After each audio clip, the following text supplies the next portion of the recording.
Welcome to Job Ready. I'm Jeff Nelder, joined by my co-host Charlie Nguyen, and we have a very special guest today, Greg Clayton, who is president of Enrollment Management Services at Education Dynamics. Welcome, Greg. Thank you, Jeff. Thank you, Charlie. Great to be here. Hey, we're so happy to have you, Greg. Would you mind telling our audience a little bit about your work? Sure. Happy to do that. At Education Dynamics, we are in a position to really help colleges and universities on two fronts that are critical right now. With the one stream of it being revenue and helping them find new pathways for revenue growth and new pathways of revenue or revenue diversification, and also on the reputation front, which we believe supports the idea of increasing revenue as well. So reputation and revenue are our two pillars that we work on, and we really work with colleges and universities on their marketing, their performance marketing, their ability to create and capture demand in the marketplace, and then convert that demand into tuition paying students. Greg, your team has a very comprehensive perspective on the marketplace. You work with hundreds and hundreds of institutions, and you just put out this massive report on the 2026 landscape. And right at the top, it asks, will your institution shape the future or be shaped by it? That's pretty stark. Can you walk us through what you're seeing that made you frame it that way? Yeah. So, Jeff, the so-called enrollment cliff has been talked about for quite a long time. I think some of the first reports of it are as old as 10 or 11 years now. And the reality is, whatever was predicted at that time that would happen, with the birth rate decline and everything is here. And not only is that here, AI is here. And only the marketplace was anticipating what would happen there at that point in time. And that has really changed everything. Along the way, the public confidence in the value of the higher education bachelor's degree or higher education itself has dwindled and declined. So, and there are a lot more forces. There are economic forces that are being shaped by AI as well. But all those things have collided and put higher ed in a real compromised position where things are changing so fast and so rapidly, including the way learners search for increasing their skills or expanding their skills so they can, get the next promotion or look for a new job or a new career, and everything has all changed very fast. And we believe that higher education has not changed fast enough to be able to keep up with it. So Hey, that's kind of Greg, when we say, what we said, Jeff, in that report, that, we talk about the status quo having expired insofar. That's kind of what we're getting at. is Yeah. there correlation to what you just shared, Greg, with the reputation component that you mentioned that, in one of the two ways you work with the institution? I understand the revenue piece, right? Because that's, if correct me if I'm wrong, that's marketing, that's increase in enrollment and retention and all the good stuff. But reputation, I mean, if you can kind of break it down and how do you quantify that component? Yeah. So we survey the learner marketplace, and we have been doing this for over 12 years now. We currently call it the Modern Learner Report, and it's really around their preferences and behaviors. And in the past, it focused exclusively on the adult learner marketplace, which it still does slant in that direction. However, what we've discovered is that adult learner started becoming younger and younger and younger. And now, when you really take a look at what most all students, regardless of their age, are looking for, it looks very similar. The cost, convenience, and career outcomes are kind of the three things. So what we've also learned in our surveying is that, yes, those three things matter to students when they're considering where to invest in their education or increasing their skills. Reputation also matters. So, and it's not simply, am I a flagship public institution with a football team that plays in a big conference every Saturday? Those things drive reputation and everything. But what we're talking about is, does the institution have a reputation for delivery of excellence that meets academic standards, but also creates job readiness in the marketplace? And are they accredited by, academic reputable accreditors and so forth? But I think largely it's, are they capable of meeting today's modern learner where they are? And I think those things kind of add up to what building your reputation and the pillars of the reputation look like. And that's what we are on a journey to helping institutions do, is advance and evolve their reputation so they can entertain the audiences that are out there that help diversify revenue streams and grow them. Greg, So just drafting off Charlie's question about reputation, one of the hottest topics in higher ed right now in the C-suite is AI visibility. And you guys talk about an AI visibility pyramid with the brand amplification at the bottom, right? The reputation in the middle and revenue at the top. Can you walk us through why that ordering matters? Yeah. So to to kind of give you an idea of where we started with this. So over the past 12 months, as the LLM platforms have gotten smarter and more advanced, and the users have begun to learn how to prompt them effectively. So all of these things have kind of evolved together, the user and the platform itself, to the point where, if measured by simply by Google searches, and Google's returning AI overviews in their searches now.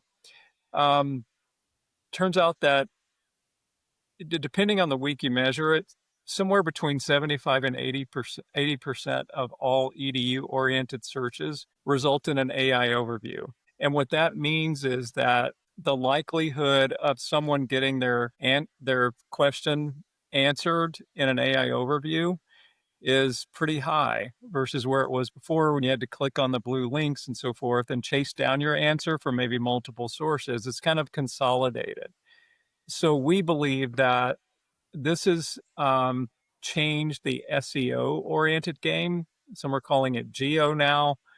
But that whole methodology for ranking an authority on your website to be the source of truth for everything about your particular institution, in this case, higher ed, that game has changed. So we call it AI discoverability, and we have a method for measuring AI density within an institution, and we have a framework for that, and we help institutions measure it and then create a strategy for improving it. So we think about the pyramid in holistically that you were talking about, Jeff, that we I think shared earlier. All of your, speaking as an institution, all of your content oriented activities, from PR and earned media to content about your programs and how and where it is published, to your brand and the messaging that is going out there, and to even your ads that are driving activity or traffic to a certain place for conversion, all have to be orchestrated together in today's environment with AI discoverability in mind versus being segmented, because we believe that segmentation is actually the enemy of AI. So what were segmented things that made sense to be segmented now have to be orchestrated carefully and strategically together to matter when you want to be discovered on an AI platform. So we're living in a whole new world than we were just 12 months ago. I bet you guys have a view on that, right, Greg? As you work with a lot of the institutions, I want to take a different angle to this slightly. I mean, in the report, and this is well known in higher ed, over the past decade, we've seen hundreds of institutions closures, right? So when you look at that, the institutions today that are thriving versus the one that's closed, I mean, uh, what separates the two buckets, I guess? Mm-hmm. Yeah, good question. So we could spend probably 2 hours on this one and go through it, but just to simplify it, there are and this was highlighted in the report that Jeff referred to earlier, our landscape report, which are all available on our website if anyone wants to go read them, educationdynamics.com. But, we believe that the most vulnerable institutions in terms of financial viability are the ones that are the more tuition dependent you are, the more vulnerable you are in this environment that we're in. So flagship public institutions largely are okay. Many regional publics are okay. Big, um, not for profit private institutions with big endowments, obviously they're going to be able to weather some storms, but the large percentage of the market that we're talking about is not. And that's where you see a lot of the closures and mergers happening. And there has been a long rooted resistance to change and evolving, and things are changing so fast now that you either evolve or you don't exist anymore, and that is what's happening. So a lot of the key drivers are around missing the mark on revenue visibility, the enrollment cliff starting to catch up with some of these institutions, not diversifying their revenue sources, pivoting into online, for example, and making sure they're meeting the student where they are with cost, convenience, and outcomes, and just sticking to what worked 30 or 40 or 50 years ago is not working anymore. So there's one characteristic of them. And then really not evolving and leaning into the outcomes piece is probably the most important. They were lack of understanding even how to build relationships with employers that actually employ their graduates, and really using that as a mechanism to evolve their programs so that their graduates are more desirable by the employers that are employing them. That's more relevant today than ever with AI literacy. That should be, theoretically part of every single course that a student is taking. So long answer, Charlie, to that one, but those are some of the things that come to I mind. love to spend 2 more hours with you on that, Greg. And I definitely want to come back to the employer piece because, that's what we do. And heck, this podcast is called Job Ready because we occupy that gap, the messy middle, as coined by our friend over Ripen. But we have subject domain expertise there. But enough of me self-boasting. I want to, come back to the first one I want to chat about, which is, 43 million adults today with some college and no credential. And I gotta believe that some of the closers that we talked about that you mentioned, they just probably didn't figure out how to capitalize on it. They didn't understand the modern learner. They don't have a way to connect with those folks. Would you say that's a fair assumption? Yeah, I think with a lot of these closers, either, what we typically see is that they don't really understand how to connect with them. Arguably, the cost of acquisition is higher there, so they may not have the capital to be able to go and do that and figure that out, or work or partner with someone that can help them do that, or they simply believe that's not their market, that is a segment of the population we don't serve, and we serve only a certain age of student.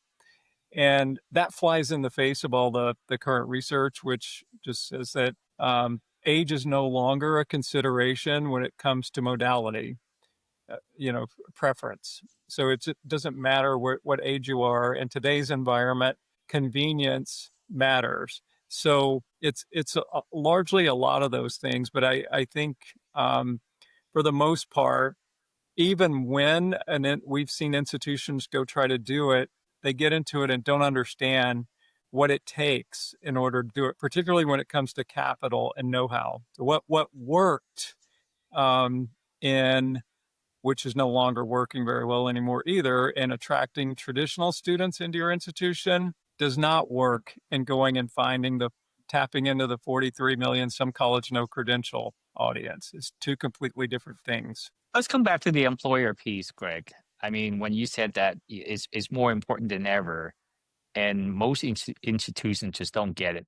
Can you tell us a little bit more what it means and specifically what aspects of employer component do you refer to? Yeah, I think probably the most important thing to think about there is a statistic, which is a recent one, that recent college graduates are increasingly unemployed or underemployed. I think 5.3% above the actual the general unemployment rate for recent college graduates. That's really concerning. I That's think right. the highest it's been in a long time. So that is a signal to all of higher education that something has changed, something is not going right. So why are these folks underemployed and so I think it ties back, Charlie, to the name of this podcast, Job Ready, and employer relationships. We know how fast AI has moved, and so even in our own company, um, when we are moving fast with AI as well, we have to train up our own staff that we hire on AI readiness skills to be able to use the tech that we already have deployed for AI, because recent college graduates don't have that knowledge, they don't have that skill, or even that ability to think like that. So if you remember initially, there was a lot written about, is it cheating to use an LLM platform to help you with your homework or write a paper or whatever? And I equate it back to the calculator. This is dating myself, but when I was in college, you don't use a calculator in calculus or algebra class or whatever. In my first job, one of the first tools they gave me was a calculator, a scientific calculator. I didn't know how to use it.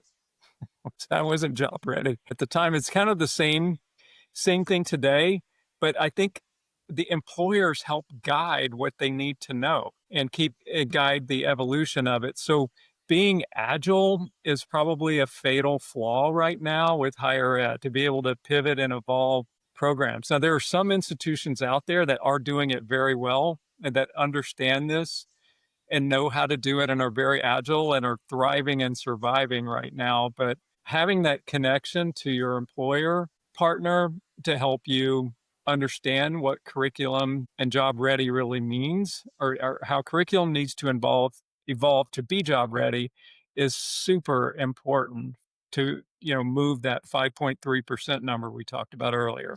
I just don't get it, Greg. I just don't get it because for as long as I can remember, and I've been in higher ed for 25 plus years, and what I was told from very early on, and I think this is true throughout decades, is that most people don't go to school for the piece of paper. They go to school for what that piece of paper can do for their career, for their family, right? Like job outcomes. So for me to hear, and you're absolutely right, because I continue to be so incredibly amazed when I talk to higher ed folks every single day that they don't really have a concrete view, or an operationalized view on employer partnership. Because you talk about job outcomes, obviously that's important. You talk about curriculum and to produce and ensure that you produce job readiness for these grads, which is important. And there's a lot of different ways. I mean, to demonstrate the reputation that you are actually, as an institution, you are affiliated with employers, and there's a lot of implied benefits associated. But another I just don't get is, when you think about the modern learners today, and they are adult learners or whatever you want to call them, a lot of them work at companies, whether it's a restaurant down the street or a large corporation. A lot of those folks in major need to upskill, major need to advance education, right? But yet when it comes, so I just don't get why institutions are not investing more in kind of forging concrete relationship with these employees. And I'll make one more comment. I'd love to get your reaction to this, and I'll definitely get off my soapbox then. So companies would pay, I mean, school would pay thousands of dollars per enrollment, right? Or share revenue upward of 80%. But when it comes to, and I've asked so many, it's like, how much is your budget dedicated to employer partnerships? Most of them can't even tell me, because there's not a whole lot. I have a theory why that is, but I'd love to get your reaction to it, to what I just, to my soapbox, I guess. Yeah. I think some of it goes back to your question about trying to go think about strategies for attracting the some college no credential audience. I think for a lot of higher ed, thinking about um, B2B activities, employer partnerships, building them. Maybe the easiest part of it, you have them sign a piece of paper, and then okay, we have a relationship with company A, and they get a discount on tuition and everything, but it doesn't end there. It must be activated in order for it to work. So I think a lot of, and I just oversimplified it, but for it to work effectively, it has to be demystified a little bit, just like the some college no credential, because it's not a 17-year-old or a 16-year-old that's a junior in high school and a senior in high school that gets an email from the institution and some communication, and you're trying to create a pipeline so you can yield a class for a traditional campus-based environment. That part of the market is what is shrinking and causing a lot of the closures. And I think it's a mystery. It seems obvious to us because we live in the marketplace, but a lot of these institutions need help from folks like Charlie and Jeff on that, understanding, demystifying the corporate relationships front and what it can do. An investment can actually produce, and help from companies like Education Dynamics to understand their overall strategy and really find a way to diversify revenue streams and grow revenue streams and increase your reputation. So those are, a few thoughts on it, Charlie. Guys, one of the words that hasn't come up in this conversation, which some credit, no credential seems to imply. We talk with employers all the time and they're looking for experience, right? That's a big piece of this. And those new college grads, the traditional college grads, they come out 22 years old, no job experience, right? So doesn't it make sense that these 43 million Americans they're working. They've got experience. Why is that experience piece missing? And I'm asking both you guys, what do you Yeah. think? Why isn't that important to folks? I don't, I'll try first, Jeff. I don't know that has seen just because a lot of higher ed is stuck in tradition. And not all of I mean, there are some institutions out there that are really evolving and moving the needle, and institutions that are trying to get there should look at these as examples. But when you think about what you said, Jeff, with the some college no credential, these folks are looking to higher ed to help them solve a problem that they have for finishing what they started or helping them find a pathway to where they want to be in their career so they can build a lifetime of earnings, for and support for their family and whatever their goals are. But for an institution, it's not only a revenue stream, it may be a lifelong recurring revenue stream because the skills race will never stop moving fast. So for the institution that's thinking really creatively about it, what about all of your alumni that they already graduated, but they need reskilling and upskill? Where are they going to learn AI literacy and all of the things they need to,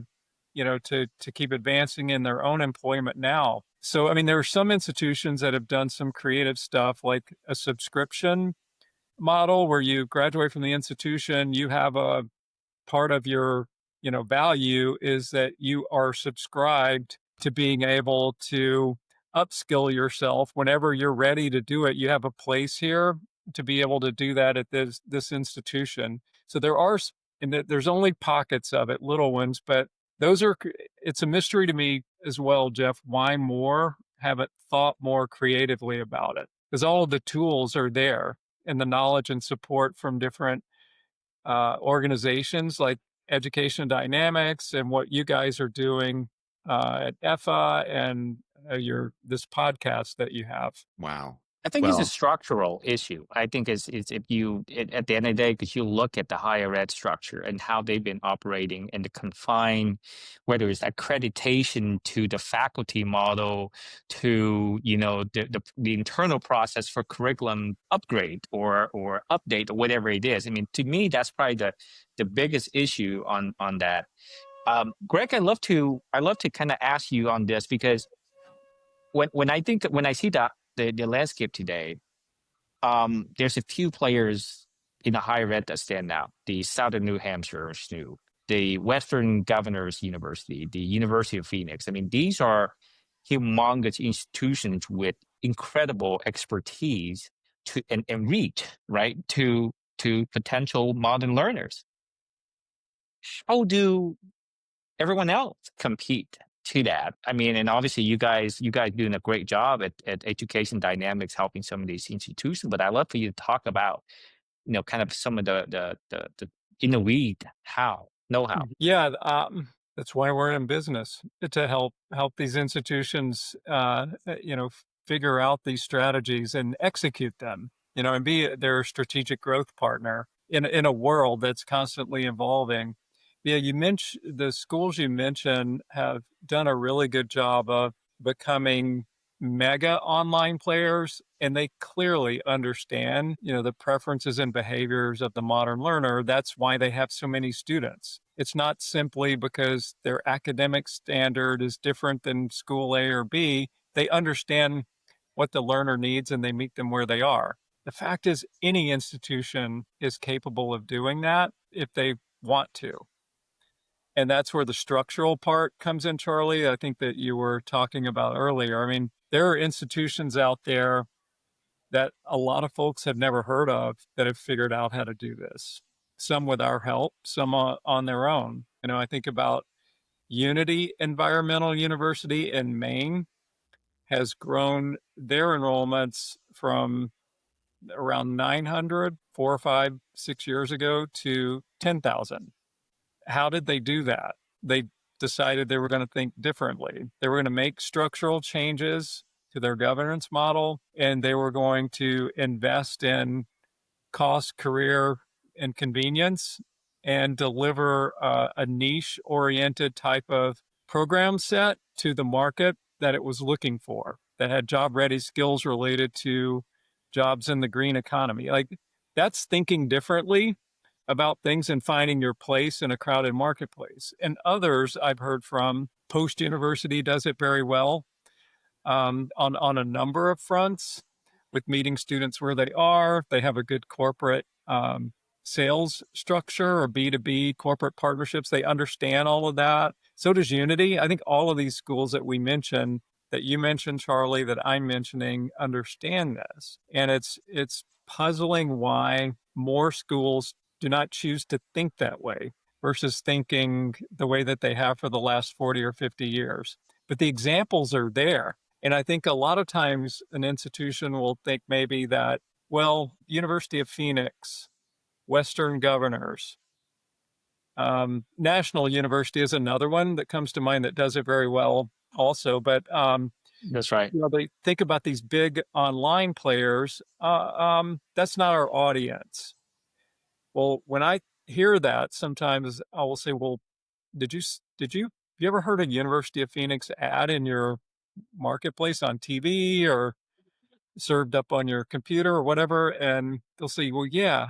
And I'm like, well, that means that is your audience. If you are an institution that's serving that community, those institutions are very sophisticated about their marketing. They are there because you are not. You are not serving them. If you were serving them well, they probably wouldn't be spending a lot of money advertising.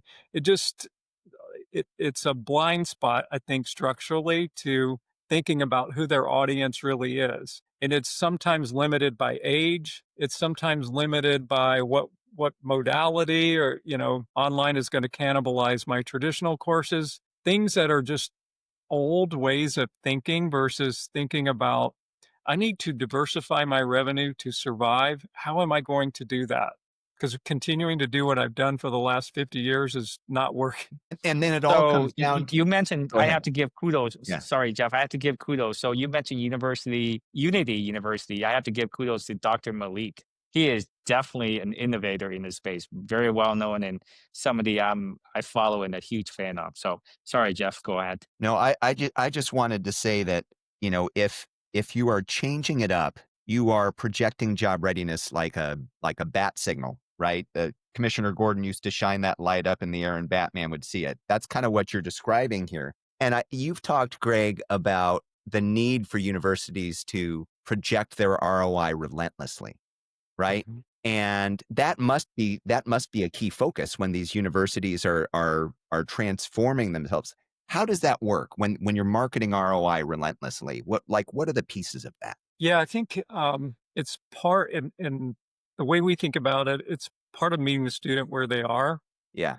So meeting them where they are on cost. Not every institution can be the least expensive option, and that's okay. But if you are competing in a marketplace where maybe you are a little more expensive or a lot more expensive, then you must demonstrate an ROI. You need to do it anyway, but you must demonstrate one. And we believe that that does connect back to reputation. So you made a point, Jeff, I think earlier that your employer partnerships that you have is part of that. That it's a connection to the career and job marketplace, but also how does your how does the program that that student is considering connect to job ready skills that land a particular position that's aligned with their own career objectives? That is what is really important. It doesn't necessarily come across as much as an ad, but some of it does, but also comes across in conversations that that student is having with representatives from your institution. So I know in higher ed, revenue is a bad word. It shouldn't be It anymore. shouldn't be. Should be a Revenue is lifeline, right? That should be the, hey, I'm floating in the ocean and you gave me a raft, right? bad, Yeah. and There's sales a is a saying, bad Jeff, there word. is actually a say that said, no margin, no mission, right? So revenue should not be a bad word. It should be a great word. Yeah. Yeah. Yeah. So, yeah, sales is a bad word, but what we're talking about with ROI is sales. We're having a conversation with the student about what their goals are and how, the program at an institution aligns with those goals. And it's those things in terms of how it's articulated. And you mentioned skills a lot, Greg. Like there's a fundamental tension between skills and degrees, right? That's always like the legacy perspective is that piece of paper with the degrees, right? And with no eye on the job ready skills that you Mhm. need. But skills themselves are becoming the currency, I would imagine, right? So like Yeah. can you tell us a little bit, like in your broad perspective, how are universities transforming to this like drumbeat of skills? Mhm.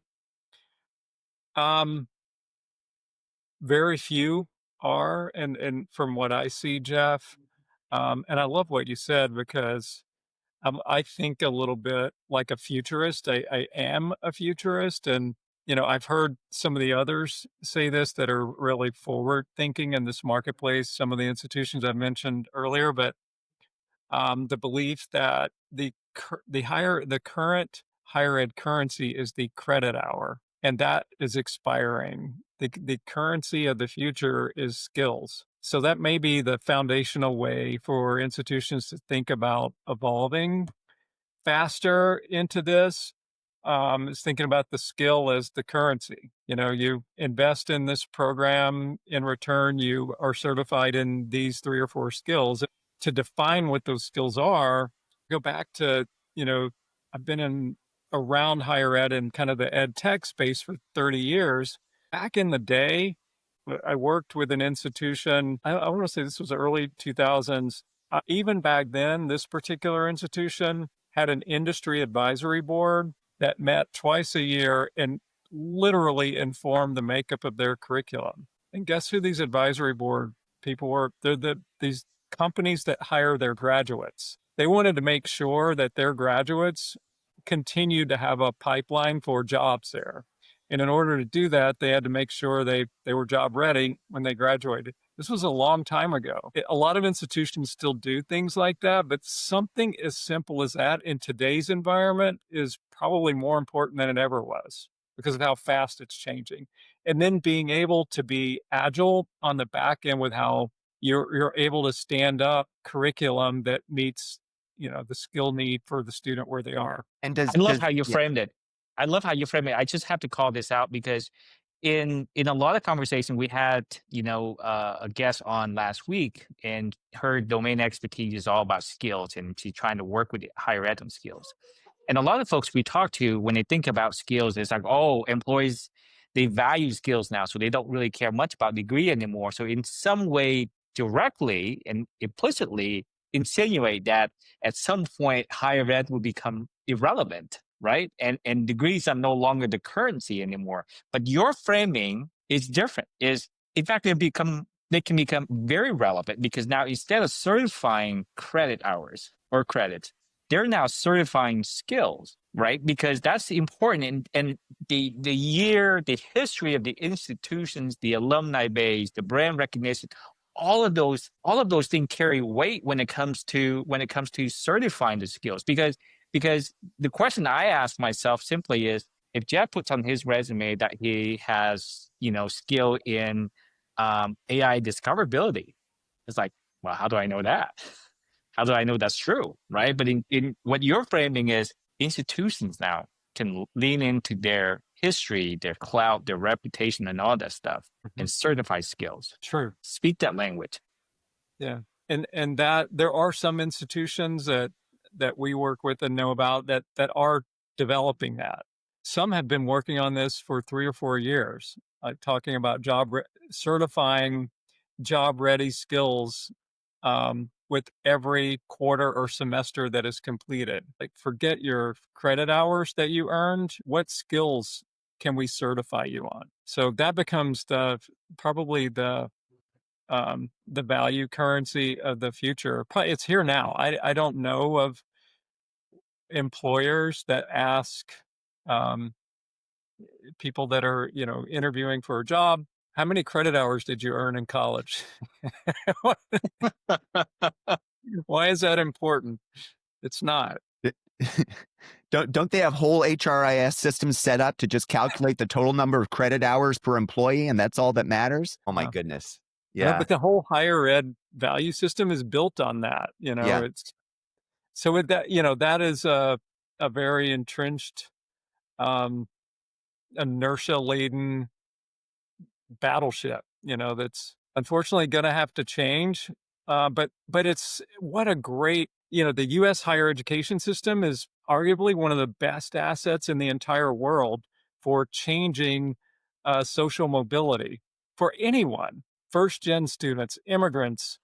You can change your life with a higher education, but it's at risk right now because it has not evolved. It's on a foundation that's aged and not aged very well. I'm going to bring this back to this topic, because you guys are preeminent in AI, preparation for geo, and AI powered search. When you talk about AI search density, can you tell us a little bit more about what that means? I understand the pyramid idea. We've been talking about, the need to, project the ROI out there, to quantify the skills. What does density mean? Yeah. So, Jeff, we have a rubric that we created. So it's part of our audit process for institutions that want to measure that. So when we started looking at this problem months and months ago, we knew we would be here, right? So we had to think about, how are we going to evolve, because this is changing so fast, and how are we going to help our partners that already work with us evolve with us on this journey. So the way because we are so performance oriented, we think about measurement first. So we understand the problem. How can we measure it? Well, we started thinking about that. No one was measuring this. There's some that have copied what we're trying to do, but they don't understand it, which is why I won't give you all the secrets. Understood. Jeff, Understood. but we figured out how to measure it with our rubric, and it works. So it not only can actually measure something that's never been measured before, but it also helps us create strategies for improving discoverability, which is the outcome of it. And by the way, that will not stay the same. Since we came out with this rubric early in 2025, we've changed it twice already. and Well, maybe more times than that. There's people way smarter than I am that work on this every day, but it's not a set it and forget it. A Not living. surprised one bit. Yeah, AI is evolving so quickly, and we work with AI on a regular basis. In the past, we would hire people, we would hire contractors, and now, I mean, our employees are essentially Claude, GPT, Gemini. I mean, you talk about like it's a paradigm shift. But you can tell us your secret, Greg. No one would tell. No one would know. I mean, it'll stay between the three of us here. Well, I tell you, you look at Google released Gemini, yeah. the latest iteration of Gemini. I was blown away when I saw it. I've worked with the latest iteration of Chat GPT and Gemini, but this latest version literally blew me away. I think for anyone in higher ed that is thinking about or trying to think about where's this AI going and how fast can it go, just play with Gemini and just compare the prior iteration to the current one, and you can see how fast it's going to move and the different things it can do to impact delivery of learning even. Wow. But Greg, we would love to talk with you for the next hour and a half or 2 hours, but I know that you've got a hard stop. We're at the end of the show. Just thanks a lot. I mean, thanks for dropping the wisdom. Thanks for being so transparent and candid about all the great cutting edge work that you guys are doing at Education Dynamics. We appreciate you. Thanks for making time. Thank you, guys. Glad to be here. Thanks, Greg. Take care.